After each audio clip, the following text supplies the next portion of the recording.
हाल ही में इंडस्ट्रियल और domestic sectors में सबमर्सिबल पंप्स की वर्सेटैलिटी यानी कि विविध कार्य कर पाने की क्षमता और इनकी विश्वसनीयता की वजह से मार्केट शेयर्स में अच्छी बढ़ोतरी हुई है।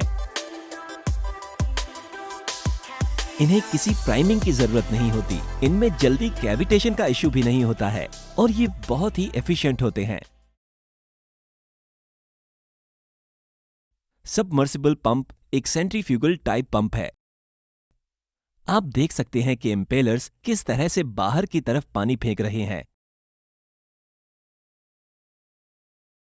Impeller blades backward curved type के होते हैं। यहां पर कई सारे इम्पेलर्स एक ही शाफ्ट से कनेक्टेड हैं और इस शाफ्ट को एक इंडक्शन मोटर घुमाती है।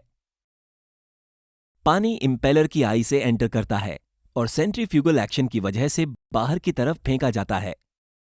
इस तरह से पानी के पार्टिकल्स को काइनेटिक और प्रेशर एनर्जी दोनों मिलती है। अब हमें इस आउटलेट वाटर को अगले इम्पेलर तक कुशलतापूर्वक पास करने की जरूरत है। इस पर्पस के लिए एक स्टेशनरी डिवाइस जिसे डिफ्यूजर कहा जाता है का इस्तेमाल होता है। आप देख सकते हैं किस तरह से इम्पेलर से बहता हुआ पानी डिफ्यूजर में एंटर होता है। डिफ्यूजर इस इनलेट वाटर को डिफ्लेक्ट करके अगली इम्पेलर स्टेज के लिए तैयार करता है। अगले इम्पेलर को इस डिफ्यूजर के आउटलेट के साथ कनेक्ट किया जाता है।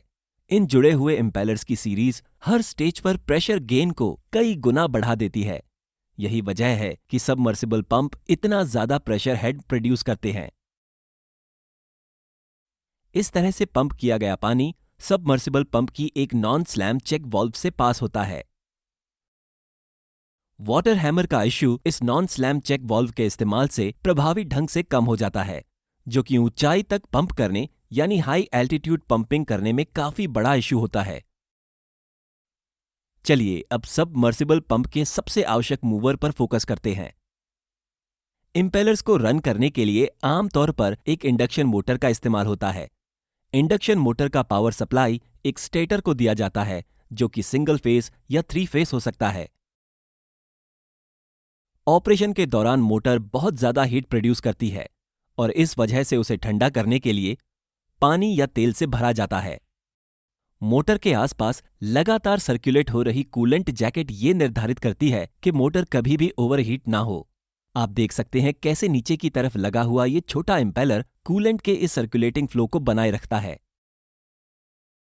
इस पूरे इम्पेलर मोटर असेंबली को वर्किंग फ्लूइड में डुबाया जाता है। इसका मतलब ये कि पारंपरिक सेंट्रीफ्यूगल पंप की तरह सबमर्सिबल पंप में प्राइमिंग की जरूरत नहीं होती है। एक और बड़ा इशू जो आमतौर पर सेंट्रीफ्यूगल पंप में होता है वो होता है कैविटेशन का इशू। इसके होने की मुख्य वजह होती है सक्शन साइड पर प्रेशर कम होना। सबमर्सिबल पंप में पानी को पुल करने की जगह पुश किया जाता है और ये सिस्टम में नेगेटिव प्रेशर हेड के चांस को कम कर देता है, जिस वजह से कैविटेशन का इशू नहीं होता है।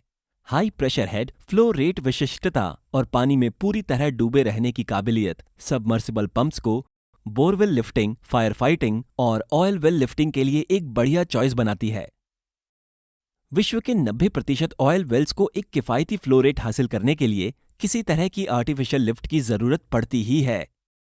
सबमर्सिबल पंप के इम्पेलर और डिफ्यूजर सेक्शन में नैरो फ्लो रीजन नहीं होता है और ये तथ्य सबमर्सिबल पंप्स को वेस्ट वाटर पंपिंग और बहुत गाढ़े फ्लूइड्स लिफ्ट करने के लिए भी एक अच्छी चॉइस बनाती है। और तो और स्पेशलाइज्ड डिजाइन के साथ सबमर्सिबल पंप्स को स्लरी पंपिंग के लिए भी इस्तेमाल किया जा सकता है। प्लीज सपोर्ट बटन पर क्लिक करके हमारे सपोर्टर्स में से एक बन जाइए। Thank you.